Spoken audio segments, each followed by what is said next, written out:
Bonjour à toutes et à tous et bienvenue dans les podcasts du réseau RedCap, réseau d'expérimentation et de développement en élevage caprin de Nouvelle-Aquitaine et Pays de la Loire. Ici, des conseillers, des animateurs et des éleveurs, au masculin et au féminin, partagent leurs solutions, leurs expériences et leurs idées pour adapter leur système fourrager au changement climatique. L'élevage de chèvres est au cœur de ces podcasts qui aborderont la culture des prairies, sa consommation par la chèvre et son intégration dans une rotation. En résumé, de la polyculture élevage dans un contexte de changement climatique. Qu'il soit utilisé régulièrement et en quantité importante dans la ration ou de façon plus opportuniste, l'enrubanage est un fourrage d'intérêt en élevage caprin, riche et appétant, pertinent dans un contexte de changement climatique, mais qui demande une véritable maîtrise technique.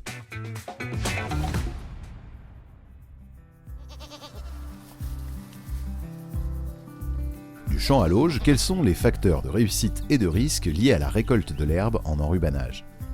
Nous en parlons aujourd'hui avec Rémi Couvet, conseiller caprin dans le sud des Deux-Sèvres pour Ellipse Group. Alors, est-ce que tu peux déjà nous dire ce que c'est que l'enrubanage ? Donc l'enrubanage, c'est un produit fermenté, humide, qui fait souvent une matière sèche entre 50 et 60% et qui est mis sous bâche en forme de botte, ronde ou carrée, mais la plupart du temps ronde. En fait, l'enrubanage, c'est un fourrage qui est souvent très apprécié par les chèvres. Et en fait, pour le conserver, il faut avoir 50% de matière sèche. Donc finalement, pour obtenir ces 50%, il nous faut un temps de séchage plus court, seulement 3 à 4 jours. Donc il peut être fauché de façon beaucoup plus précoce. Et au final, avoir des valeurs bien plus intéressantes. Dans un contexte de réchauffement climatique, il nous permet de faucher dès le 15 mars, dans les meilleures années et sur des sols sains, pour avoir des fourrages de qualité et surtout pour assurer une deuxième coupe, voire une troisième coupe dans le printemps. Lorsqu'un éleveur ou une éleveuse t'appelle car il souhaite intégrer de l'enrubanage dans la ration des chèvres, tu lui dis quoi ? Alors je lui dis surtout que c'est une très bonne idée parce que c'est plutôt un bon produit, mais par contre effectivement il y a des règles à respecter pour que ça fonctionne et surtout il y a des questions à se poser avant de démarrer et avant de lancer dans un système. La première question qu'on pourrait se poser, c'est déjà, est-ce que, une fois que j'aurai mes bottes d'enrubanage, je peux les distribuer dans ma chèvrerie ? Et puis, est-ce que j'ai un nombre d'animaux suffisant pour pouvoir distribuer mon enrubanage suffisamment rapidement ? C'est vrai qu'on dit qu'il faudrait distribuer l'enrubanage, une botte, pour 2 jours sur 48 heures. On peut tolérer jusqu'à 3 jours sur les périodes plus froides comme l'hiver. Après, il faut aussi se poser la question sur la propreté des prairies pour ne pas mettre de terre dans les bottes. Effectivement, la grosse problématique de ces fourrages fermentés, notamment l'enrubanage, c'est la listériose, qui est un vrai problème en caprin où les chèvres sont très sensibles. Donc effectivement, si on a des parcelles où on a beaucoup de taupinières, il faut éviter de les utiliser pour faire de l'enrubanage. Faire de l'enrubanage demande du matériel un peu plus complexe que du foin classique, c'est vrai ? Donc il faut savoir, est-ce que je peux investir ? Est-ce que je peux faire appel à un entrepreneur pour faire mon chantier de récolte et comment je peux m'organiser ? Est-ce que j'ai de la main-d'œuvre pour le faire, rentrer les bottes rapidement, etc. Une autre question à se poser, même si la plupart du temps ça pose assez peu de problèmes, c'est est-ce que j'ai de la surface pour stocker mes bottes ? Effectivement, il faut éviter de stocker des bottes dans de l'herbe, dans un champ, ou trop près des haies, pour éviter en fait que les bâches soient crevées par des nuisibles, et notamment les rats ou les oiseaux. Voilà. Il faut aussi penser à la distribution de l'enrubanage. L'enrubanage, c'est un bon produit, mais qui est parfois difficile à distribuer, surtout à la fourche à main, puisque c'est des produits qui peuvent s'écraser lorsqu'on va enlever les ficelles ou le filet, parce qu'il faut utiliser le filet dans la mesure du possible. Donc c'est vrai que d'avoir une distributrice, un bol ou une dérouleuse, c'est quand même plus pratique et à long terme, c'est effectivement moins usant et fatigant pour les éleveurs. Il ne faut pas oublier que 2 kg d'enrubanage représentent 1 kg de matière sèche, donc il faut brasser 2 fois plus de fourrage, ce n'est pas négligeable. Et si l'éleveur que tu suis est en agriculture biologique ou en AOP, est-ce qu'il peut utiliser de l'enrubanage ? Alors, tout dépend des cahiers des charges au niveau des AOC. Certains cahiers des charges l'interdisent complètement, donc là, effectivement, on ne peut pas les utiliser. Par contre, certains cahiers des charges les autorisent ou partiellement. Donc, effectivement, si on prend l'exemple du Chabichou du Poitou, on peut utiliser jusqu'à 200 kg d'enrubanage en matière sèche par chèvre et par an. En bio, on peut les utiliser, ça pose pas de problème par rapport au cahier des charges.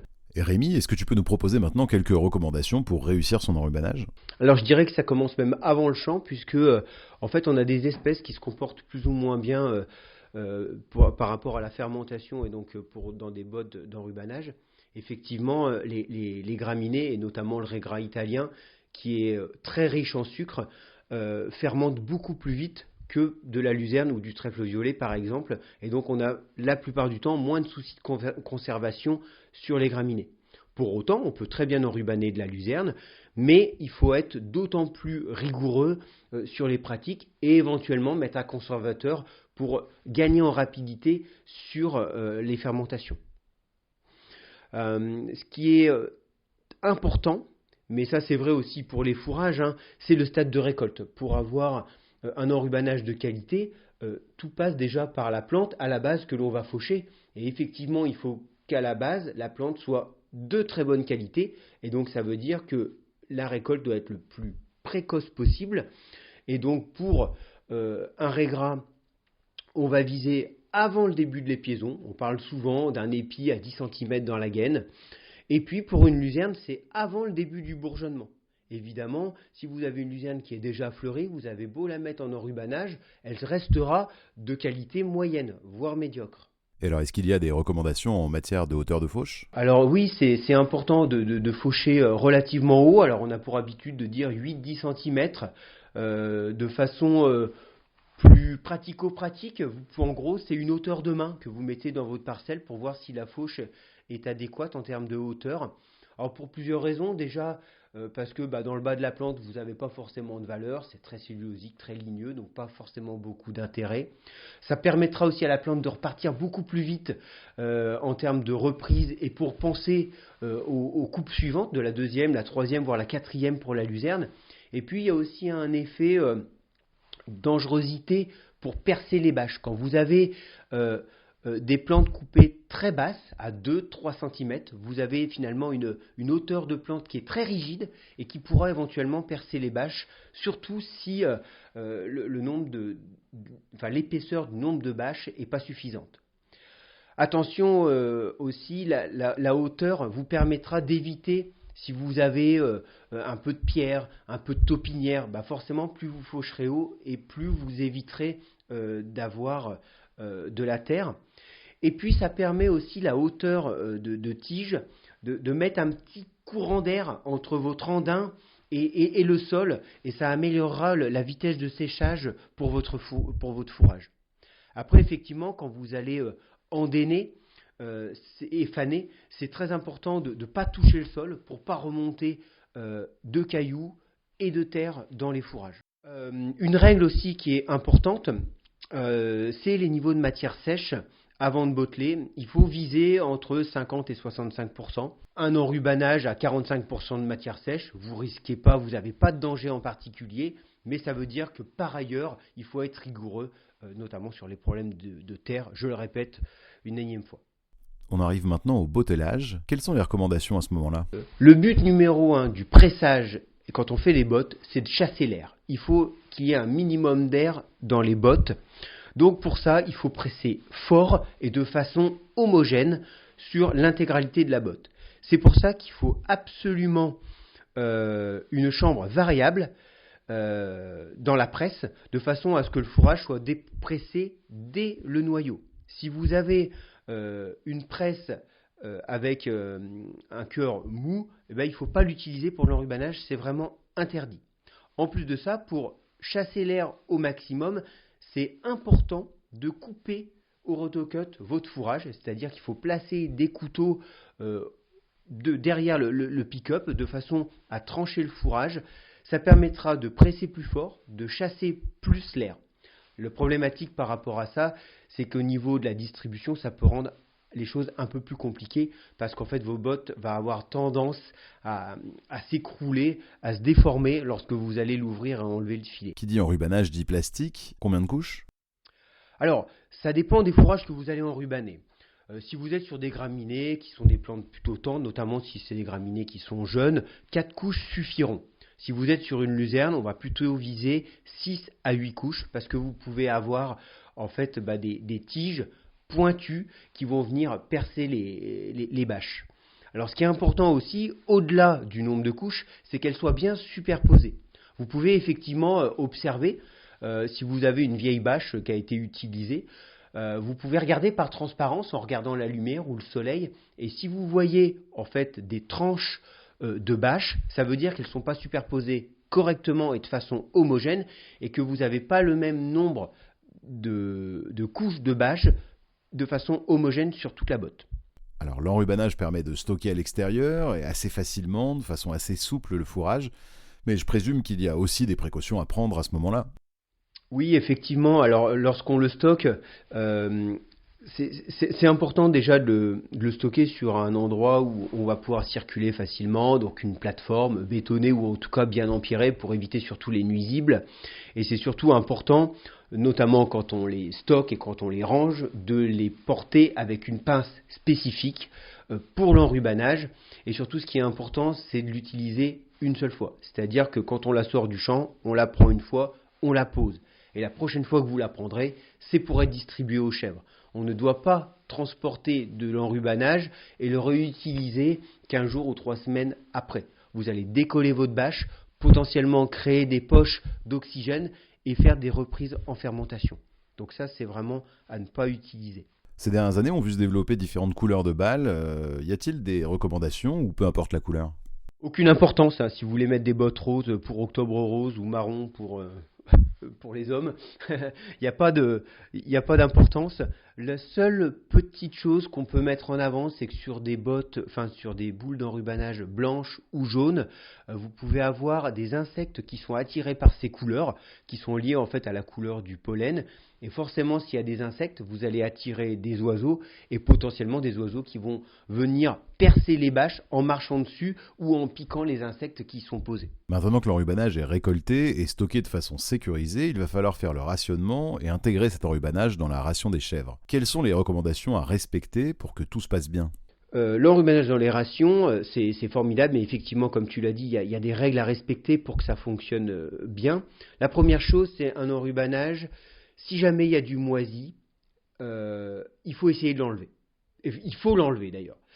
Alors, si la boule est complètement pourrie et toute blanche, dans l'idéal, c'est ne pas la distribuer. Si vous avez des bovins allaitants, priorisez sur les bovins allaitants, c'est l'idéal.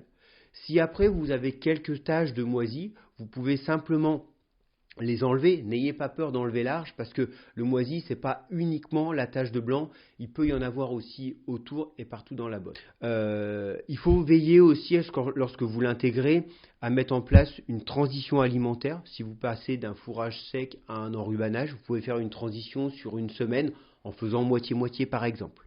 Une botte qui est ouverte doit être distribuée dans les 48 heures. On peut aller jusqu'à 3 jours lorsque la période est plus fraîche et notamment l'hiver.